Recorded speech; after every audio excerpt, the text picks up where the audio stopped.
आज मैं आप लोगों को ई रिज़र्वेशन के बारे में बताऊंगा। ठीक है, ये नेक्स्ट आपका टॉपिक है।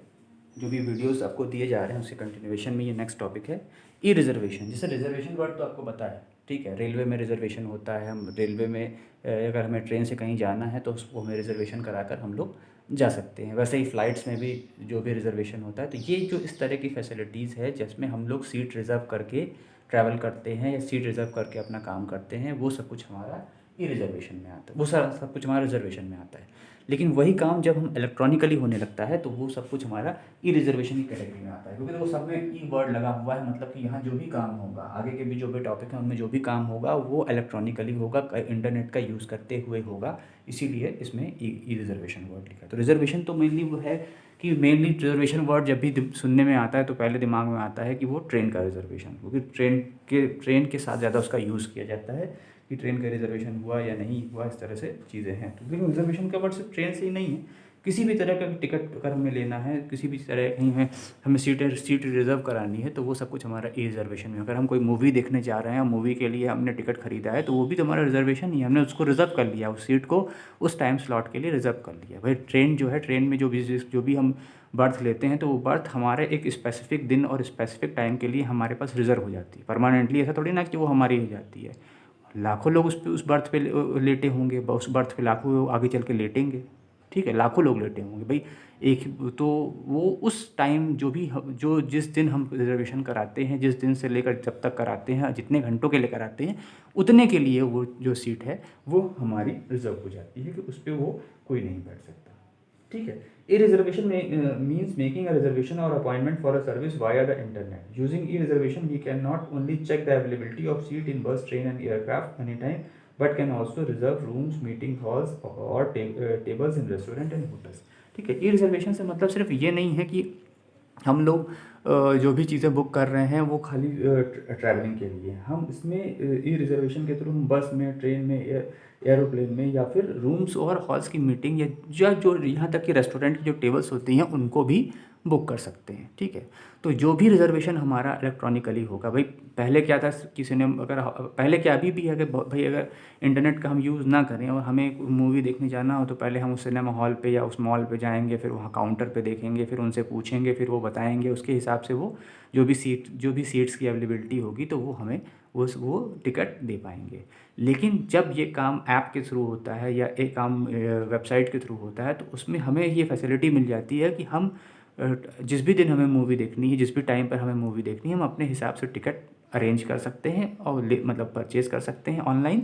दूसरी चीज़, हम अपने हिसाब से सीट को भी लॉक कर सकते हैं। उसमें सीट्स के भी ऑप्शन होते हैं। आप सब लोगों ने देखा होगा, यूज़ भी किया होगा कि हम अपने अकॉर्डिंग जो भी हमें स्टार्टिंग की रो में चाहिए कि एंड की रो में चाहिए कि कॉर्नर में चाहिए कि मिडिल में चाहिए और कितनी चाहिए। कि भाई बहुत बार ऐसा भी होता है कि मान लो फैमिली लेकर गए 10-12 लोग और वहाँ पे मान लो इकट्ठे 10-12 सीट नहीं मिल पाई। तो इस तरह की समस्याएं होती थी पहले, सबने फेस की हैं, क्योंकि पहले तो सारी चीज़ें मैनुअली ही होती थी। तो वो ये सब दिक्कतें आती थी। बहुत बार नहीं होता था, ठीक, एक आदमी का टिकट यहाँ, दूसरा आदमी का टिकट किसी और में। एक ही फैमिली में पता था 4 टिकट लिए हैं, 2 लोगों का एक जगह, 2 लोगों का दूर दूर, ऐसा होता था। तो ये चीज़ है। तो थोड़ा सा इन चीज़ों को देखने के लिए ऐसा मतलब इलेक्ट्रॉनिकली होने से बस ये फ़ायदा हुआ कि आप अपने हिसाब से वो टिकट भी बुक कर सकते हैं, सीट्स की अवेलेबिलिटी भी चेक कर सकते हैं कि कितनी सीट कहाँ पर अवेलेबल है, कौन से नियरेस्ट सिनेमा हॉल या मॉल है जहाँ पर वो सीट्स अवेलेबल हैं, और आप जाकर उसको जब भी आपको देखना है तो आप पहले से टिकट परचेज़ करके रख सकते हैं। बस थोड़ी सी हमें इसमें क्या होता है कि हमें इस पर कॉस्ट ज़्यादा देनी पड़ती है। ये तो बात हो गई सिनेमा हॉल्स की किस तरीके से होती है। उसी तरीके से चाहे वो हमें क्रिकेट मैच देखना हो तो स्टेडियम्स की सीट है, हमें कोई कॉन्सर्ट देखना हो, जैसे होते हैं कहीं पर मान लो नाटक होता है लखनऊ में, तो या मतलब और भी जो बड़े शहर हैं उनमें से ऐसे हॉल्स होते हैं, बड़े बड़े थिएटर होते हैं, तो वहाँ पर इस तरह के प्लेज़ होते हैं, कॉन्सर्ट्स होते हैं, म्यूज़िक कॉन्सर्ट्स होते हैं, तो उनमें भी टिकट लगता है, उनमें भी सीट्स होती हैं। तो वो सारी चीज़ें हमें ऑनलाइन अवेलेबल हो जाती हैं। ठीक है, अगर हम दूर भी रहते हैं तो भी हम उनको परचेज़ कर सकते हैं। ठीक है। लेकिन मेनली जो रिजर्वेशन वर्ड ज़्यादातर लोगों के दिमाग में आता है तो वो हमारे ट्रेन के रिजर्वेशन से आता है। ठीक है। देखो पहले क्या था कि पहले जो हमारा रिजर्वेशन सिस्टम था वो आज बहुत रेलवे बहुत सालों पुरानी, बहुत सालों से चल रही है। 1857 से भी पहले से 1844 से रेलवे चल रही है इंडिया में। ठीक है। बस उसकी कनेक्टिविटी बाद में आने वाले सालों में तेज़ी से बढ़ गई। लेकिन पहले के टाइम पर प्रॉब्लम क्या हुआ करती थी कि जैसे मान लो आपको एक शहर से दूसरे शहर जाना है और वो वहाँ पर डायरेक्ट ट्रेन नहीं है, तो वो ट्रेन बदल बदल के जाना होता था, आप डायरेक्टली नहीं जा सकते थे। और जैसे आपको लखनऊ से मुंबई जाना है और मान लो लखनऊ से मुंबई की कोई डायरेक्ट ट्रेन नहीं है, तो यहाँ से मान लो पहले दिल्ली गए, फिर दिल्ली से दूसरी ट्रेन ली, फिर वो मुंबई गए, तो इस तरीके से होता था। तो उसमें होता क्या था कि पहले यहाँ से वहाँ तक का टिकट लो, फिर वहाँ जाओ, फिर वहाँ फिर देखो कि वहाँ टिकट है कि नहीं है, और फिर जो भी टिकट अवेलेबल है, मतलब जो भी ट्रेन अवेलेबल है उसके हिसाब से वहाँ से टिकट लेकर जाओ, ठीक है। क्योंकि वो जो उनके रिजर्वेशन सिस्टम था उसमें ये ऐसी फैसिलिटी नहीं होती थी कि वो एक दूसरे से जुड़े हुए हों। लेकिन 1991 से रेलवे ने ऐसा सिस्टम बनाया। इंटरनेट के आने से पहले रेलवे का अपना जो नेटवर्क है वो अलग है। जैसे बैंक का अपना खुद का नेटवर्क होता है, उसी तरह रेलवे का अपना खुद का नेटवर्क है जो कि वाइड एरिया नेटवर्क है, जिससे रेलवे रिजर्वेशन काउंटर, जितने भी रेलवे रिजर्वेशन काउंटर हैं ऑल ओवर इंडिया, वो सब एक दूसरे से जुड़े हुए हैं। जितने भी रेलवे रिजर्वेशन, उनका इंटरनेट से, वो इंटरनेट से के आने से पहले से चल रहा है, ठीक है। उसमें क्या होता है कि अगर हम नेट के थ्रू नहीं भी कराते, इंटरनेट मान लो नहीं है हमारे पास, हम डायरेक्टली रिजर्वेशन काउंटर पे जाकर रिजर्वेशन कराते हैं, तो उसमें जब जो भी सीट हमारी बुक हो जाएगी, तो वो अगर मान लो कहीं और किसी और रिजर्वेशन काउंटर पे किसी और शहर में कोई लेना भी चाहेगा, तो वहाँ पर वो बुकड दिखाती है, तो उससे कोई कन्फ्यूज़न नहीं क्रिएट होता है।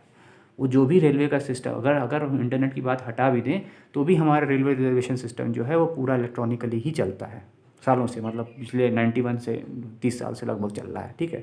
सारा कुछ वो कंप्यूटराइज ही है, वो कंप्यूटराइज सिस्टम के थ्रू ही रन हो रहा है। इंटरनेट के आने से ये फ़ायदा हो गया है कि हम अपने मोबाइल के थ्रू भी, हम बिना रिजर्वेशन काउंटर पर गए, मोबाइल के थ्रू, जो उसमें irctc.co.in ऐप होता है या वेबसाइट होती है, किसी के थ्रू भी हम टिकट बुक कर सकते हैं। उससे ये फ़ायदा हो जाता है कि हम नेट से ही, इंटरनेट से ही देख सकते हैं कि कौन कौन सी ट्रेन, हम जिस शहर, हम मान लो हमको लखनऊ से दिल्ली जाना, तो हमारे यहाँ से कितनी कितनी ट्रेनें जाती हैं, उसमें कौन कौन सी सीट्स हैं, कहाँ कहाँ किस टाइम पर कौन सी अवेलेबिलिटी है, किस तरह की सीट है, कौन सी बर्थ है, तो हम अपने रिक्वायरमेंट के हिसाब से उसको चेक कर सकते हैं। दूसरी चीज़ कि उसमें कोई एक्स्ट्रा चार्जेस भी नहीं देने पड़ते हैं, और सब मेन फ़ायदा ये होता है, ना आपको रिजर्वेशन काउंटर पे लाइन लगाने की ज़रूरत होती है, ना आपको पेट्रोल खर्च करके रिजर्वेशन काउंटर जाना पड़ता है, ठीक है। तो ये सब ये जो ई रिजर्वेशन के, ये सब कुछ जो मैंने बताया, ये सब कुछ ई रिजर्वेशन की कैटेगरी में आता है कि हम इंटरनेट का यूज़ करते हुए रिजर्वेशन करा सकते हैं, कहीं भी जा सकते हैं, आ सकते हैं। साथ ही साथ अगर हम ट्रेन से जाना है तो ट्रेन से जाएंगे, फ़्लाइट से जाना है तो उसके भी अपने बहुत सारे ऐप होते हैं, उनका यूज़ करके हम लोग फ़्लाइट से भी, जैसे मेक माई ट्रिप है, ठीक है, और भी बहुत सारे ऐसे ऐप और वेबसाइट्स हैं जो हमको ये फैसिलिटी प्रोवाइड कराते हैं, जिससे हम लोग फ़्लाइट का रिजर्वेशन भी चेक कर सकते हैं, चाहे वो डोमेस्टिक फ़्लाइट्स हो, मतलब ऑल ओवर इंडिया कहीं भी हमें जाना हो वो फ़्लाइट्स हो, चाहे वो इंटरनेशनल फ़्लाइट्स हो। इंटरनेशनल फ़्लाइट्स की भी इन्फॉर्मेशन वो देते रहते हैं और उसके हिसाब से हम उसमें रिजर्वेशन अपने हिसाब से करा सकते हैं। फिर इसमें आता है कि भाई अगर हम कहीं किसी टूरिस्ट प्लेस पे जा रहे हैं और हमने फ़्लाइट से रिजर्वेशन करा लिया है, तो हम कहीं जाएंगे तो कहीं रुकेंगे भी। अब जब रुकेंगे तो हमें होटल की ज़रूरत पड़ेगी, ठीक है। तो जब जब इंटरनेट नहीं था तो भी होटल्स होते थे, सारे होते थे, वहाँ वाले पहुँचते थे, फिर वहाँ होटल ढूंढते थे, फिर उसमें उसके हिसाब से स्टे करते थे। अब क्या फ़ायदा है कि बहुत बार ऐसा भी होता है कि मान लो न्यू ईयर का टाइम है या फिर कोई और किसी ऐसे इस तरह की छुट्टियों का टाइम है, तो जो भी मुझे पॉपुलर सिटीज़ हैं, जैसे मान लो मसूरी है या और इस तरह के शिमला है, इस तरह के हिल स्टेशन है, वहाँ पर बहुत बार बहुत ज़्यादा भीड़ हो जाती है, बहुत ज़्यादा भीड़ हो जाती है, तो वहाँ पर कई बार रूम्स नहीं मिलते हैं, बहुत मुश्किल हो जाती है, या मिलेंगे भी तो बहुत ख़राब रूम मिलेंगे बहुत ज़्यादा दामों पे। तो उसका बेनिफिट यहाँ, हमारा ई रिजर्वेशन का बेनिफिट ये मिलता है कि हम रूम्स भी बुक कर सकते हैं। बहुत सारे हम बड़े, चाहे वो छोटे होटल हों चाहे वो बड़े होटल हों, बहुत सारी ऐसी वेबसाइट हैं, वो हमें वो सब रूम, यात्रा.com है और बहुत सारी हैं, वैसे तो बहुत सारे, तो वो सब हमें इस तरह के रूम्स प्रोवाइड कराती हैं कि हम पहले से ही अपने रूम का रिजर्वेशन कर सकते हैं। और होता क्या है कि अगर आप 3-4 महीने पहले करते हैं तो वही जो रूम सीज़न में, कभी इन लोगों के रेट्स अलग अलग होते हैं कि अगर आप न्यू ईयर के टाइम पे जाओगे तो हो सकता है वही रूम आपको 5,000 का मिले, हो सकता है आप नॉर्मल वर्किंग डेज़ में जाओ तो वही रूम जो 5,000 का है वो आपको 2,500 में मिल जाए, ऐसा भी होता है। मतलब वो रेट्स उनके फ्लक्चुएट होते हैं सीज़न के हिसाब से। तो अगर हमने पहले से प्लान कर रखा है कहीं जाने के लिए, तो हमारा हम घर में बैठे बैठे इंटरनेट का यूज़ करते हुए, मोबाइल का यूज़ करते हुए किसी भी फ़्लाइट में, किसी भी ट्रेन में रिजर्वेशन भी करा सकते हैं। साथ ही साथ जिस भी होटल में, जिस भी रेंज के हमारा होटल है, हमारा 1,000 रुपये का रेंज है, 2,000 की रेंज है, जिस भी रेंज का हम होटल लेना चाहें हम वो होटल ले सकते हैं और उनको पहले से बुक कर सकते हैं। महीनों पहले बुक कर देने से ऐसा नहीं कि वो बुकिंग कैंसिल, जब वो सीज़न भी रहेगा तो भी उनको वो उसी रेट में आपको प्रोवाइड कराना होता है। और सारे पैसे जब आप पहले पे कर चुके होते हैं तो उसमें कुछ वो नहीं होता है। आप वहाँ जाएंगे और डायरेक्टली वो अपना जो भी रेसिप्ट होती है मोबाइल में डाउनलोड होती है उसको दिखाते हैं, तो वो डेटा उनके पास भी रहता है कि किसके नाम से कब कैसे रूम बुक हुआ है, वो सारी इन्फॉर्मेशन उनके पास भी होती है। क्योंकि हर कोई इस चीज़ से जुड़ चुका है। जो भी यूज़र हैं, जो भी हम लोग जनरल पब्लिक हैं, जो टूरिस्ट हैं, वो तो यूज़ करते ही हैं। जो होटल वाले हैं, जो ये सारी चीज़ें प्रोवाइड कराने वाले हैं, वो सभी इन चीज़ों से जुड़े हुए हैं, तो वो उनको भी बेनिफिशियल रहता है कि उनको ज़्यादा से ज़्यादा कस्टमर भी अवेलेबल हो जाते हैं। तो उससे दोनों लोगों को फ़ायदा है, दोनों लोगों का बिज़नेस तेज़ी से बढ़ता है। भाई जो वहाँ घूमने जा रहे हैं उनको भी फ़ायदा है कि उनको कम एक ठीक ठाक दाम पर, कम दाम पे तो नहीं लेकिन एक ठीक ठाक दाम पर रूम्स अवेलेबल हो जाते हैं। और जो इस टूरिज़्म से जुड़े हुए हैं, इन चीज़ों से जुड़े हुए लोग हैं, जो इसी के भरोसे अपनी लाइफ चला रहे हैं, वो भी अच्छे खासे पैसे कमा लेते हैं।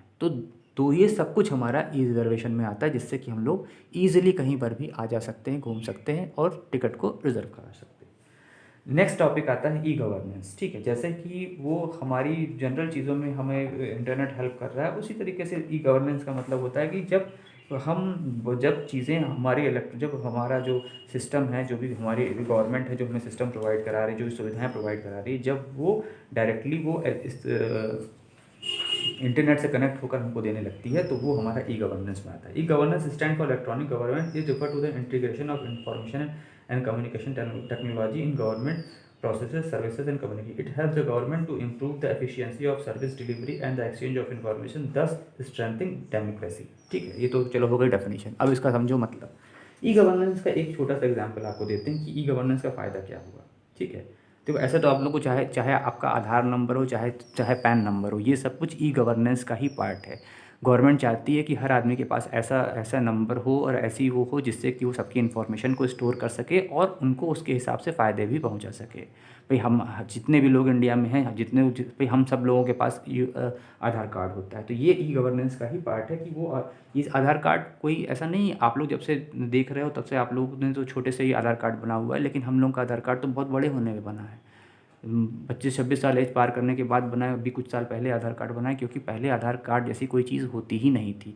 क्योंकि जब ये सब कुछ था ही नहीं, तो उसमें गवर्नमेंट के पास कोई ऐसा डेटा नहीं था कि वो सारे लोगों को, वो सिर्फ वोटर आईडी के जरिए लोगों की इन्फॉर्मेशन रखती थी, लेकिन वो भी ऐसे लोगों की इन्फॉर्मेशन होती थी जो 18 साल के ऊपर के होते थे, एक बेसिक इन्फॉर्मेशन। आधार कार्ड से फ़ायदा ये है कि सब किसी के, हर किसी के पास आधार होता है, तो हर किसी की इन्फॉर्मेशन जो है वो गवर्नमेंट के पास स्टोर रहती है। बेसिक इन्फॉर्मेशन, सारी इन्फॉर्मेशन नहीं, लेकिन बेसिक इन्फॉर्मेशन स्टोर रहती है। क्योंकि उससे बहुत सारे फ़ायदे भी होते हैं, गवर्नमेंट को भी फ़ायदे होते हैं और पब्लिक को भी फ़ायदे होते हैं। जैसे कि पहले क्या होता था, आज से सालों पहले मतलब जब आधार का सिस्टम नहीं था, ऑनलाइन कोई सिस्टम नहीं चलते थे, तो क्या होता था कि अगर मान लो कोई किसी गांव में मान लो बाढ़ आ गई, तो गांव में जितने भी किसान हैं उनको मान लो गवर्नमेंट ने ये हुआ कि रिलीफ के तौर पे हर किसी को 2-2 हज़ार रुपये दिए जाएंगे या 5,000 रुपये दिए जाएंगे। तो वो पैसे मिलने में उनको बड़ी दिक्कतें आती थी। अगर गवर्नमेंट ने अप्रूव कर दिया और वो पैसा वहाँ तक पहुँच भी गया, तो भी उनको 5,000 का मुश्किल से मुश्किल 2,500 ही मिल जाता था, क्योंकि बीच का जितना भी सिस्टम होता है वो इतना करप्ट होता है कि वो पैसे निकलवाने के भी पैसे ले लेता है, तो वो कहीं ना कहीं उनको पूरे पैसे नहीं मिल पाते थे। आज के टाइम पर क्या है कि अगर हमारे प्रधानमंत्री ने ये कह दिया कि हम इंडिया के सारे किसानों के अकाउंट में 2-2 हज़ार रुपये देंगे, तो वो मुश्किल से मुश्किल कुछ घंटों के अंदर वो पैसे सबके अकाउंट में ट्रांसफ़र हो जाते हैं। क्योंकि सबका अकाउंट जो है, जिनका वो आधार से लिंक्ड है, वो उसमें से देखते हैं कि कौन कौन से ऐसे लोग हैं जो किसान हैं, और वो उनकी डिटेल्स सबके पास रहती ही हैं, तो गवर्नमेंट के पास, तो उसके हिसाब से वो सबके अकाउंट में पैसे ट्रांसफ़र कर देते हैं। तो उससे फ़ायदा ये होता है कि जो मीडिएटर हैं, जो लोग पैसे खा जाते थे, उनको एक भी पैसा नहीं मिल पाते। अगर गवर्नमेंट 10 रुपये भी भेज रही है किसी किसान को या किसी भी इंसान को, तो वो 10 रुपये पूरे के पूरे उसके अकाउंट में चले जाते हैं। इसीलिए बैंक अकाउंट को आधार और पैन से लिंक कराया जाता है। ये सब कुछ ई गवर्नेंस का ही पार्ट है।